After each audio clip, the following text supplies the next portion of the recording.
We'll conclude with a prayer for the speedy recovery with the little baby. Amichai Yair Mishaberach Avasina B'Mitzvah Yaakov Moshe Varon David Shlomo Hu Yivarach V'Yirapeh Asiyad Harach Ani Mo Amichai Yair Ben Hillel Aryeh Halevi Vavur Shenechnas Lebris V'Kishem Shenechnas Lebris Kini Kanis L'Torah L'Chuppah V'Masim Tovim V'Nomar Amen. Mazel Tov. Mazel Tov.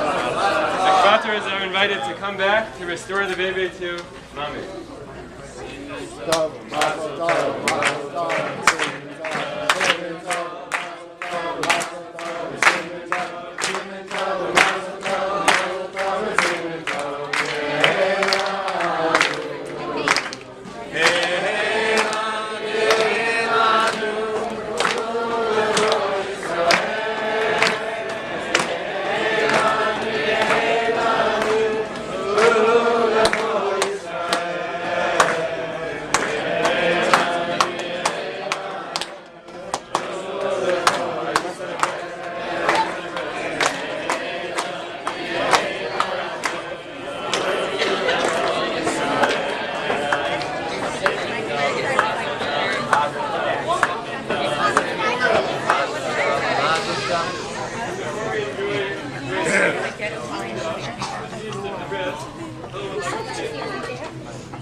Well, every father says how tiring it is to take care of a newborn.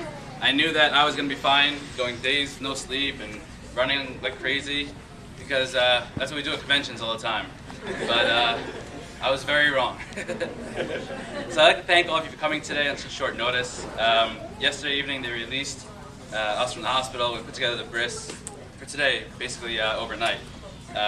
Thank you everyone in the community for doing what Kansas is best, coming together to pull off this beautiful event. I'd like to briefly discuss the name we chose for our son. So, we chose the name Ladasha. sorry.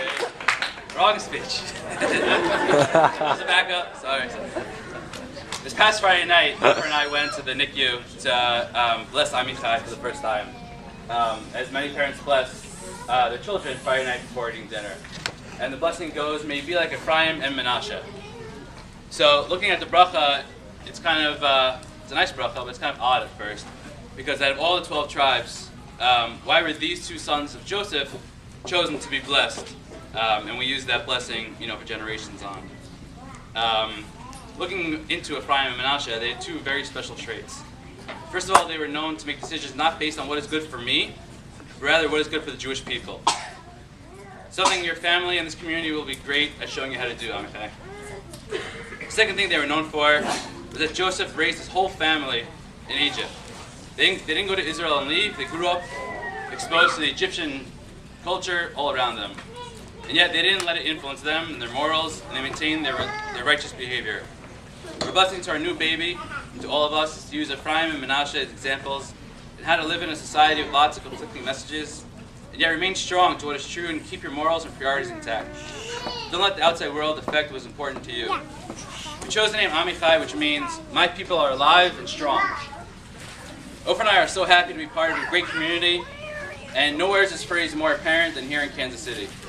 The number of teenagers who come to our house for dinner and Ornik Friday night to do something special for Shabbat, instead of going along with the masses and going to a party or anything else teenagers do on a Friday night, makes us so happy every single week. These kids know their priorities and are fighting to keep it alive, and hopefully Amichai will as well. Born on the second day of Purim, with 15 minutes to go, we found it fitting to pick his second name, Yair, from the Purim story. Plus, Ima liked his name, so she wins. Yair was Mordechai's father, and instilled upon him the importance of keeping his Jewish identity strong. We see this in the Purim story, when Mordechai, at the threat of being killed, still doesn't bow down to the evil Haman, and does what he knows is right, and what his heart is telling him. Something that both Oprah's father and my father have instilled upon us, that when people push against your Jewish values, you push back and fight for what is true to you. So just a few quick thank yous. I want to thank Rabbi Shulgasser for an excellent job and excellent craftsmanship. Yeah. And thank you for being with us and joining our baby to the Jewish nation. Thank you to the many volunteers who came to make all the food and preparations, and I really don't want to miss anyone out, and a little tired, so I'm just going to thank everybody, and especially shout out to Darcy. Thank you very much. I'd like to thank a few very special people who came in for this special occasion. Thank you to Oprah's mother, who traveled all the way, my parents, my sister, and for coming to be with us on Shabbat, and of course today on this special day. We are all representing family members who are unable to travel to Kansas today, but we hope to see them all soon. We see this in this week's Torah portion that it discusses the requirements to give your baby boy a bris, as well as educate him in Torah study. This requirement begins before he's even born, and Oprah has been doing this job excellently. She's the one that makes every Shabbat meal and Friday night oneg a huge success. She's there to make every kid welcome into our home. Even if this means that when I tell her we're having 5 kids over for Shabbat dinner and show up with 15 that I forgot to tell her about, there's enough food for everybody and she's planned and ready to go. Even while going to school, being pregnant, going to work, she still insists on coming to events and Shabbatons and hanging out with all the NCSY and GSUers and making sure they know they all have an open invitation to our home. Last Sunday on Purim, Oprah insisted that all the local advisors and advisors we brought in to help us on Purim, that they come to our house for a Suda. So of course she cooked too much, but she cooked and welcomed everybody, and less than 12 hours later, we were in the hospital to have our baby boy. I think it's safe to say that our little boy will learn the mitzvah of opening your home to guests very well. You're amazing and strong, and I owe everything to you. You have a warm-hearted nature, which I have seen clearly makes you a natural at being an excellent Ima. Thank you for everything you do for me, our son, and all the kids who come through our house. Thank you, everyone.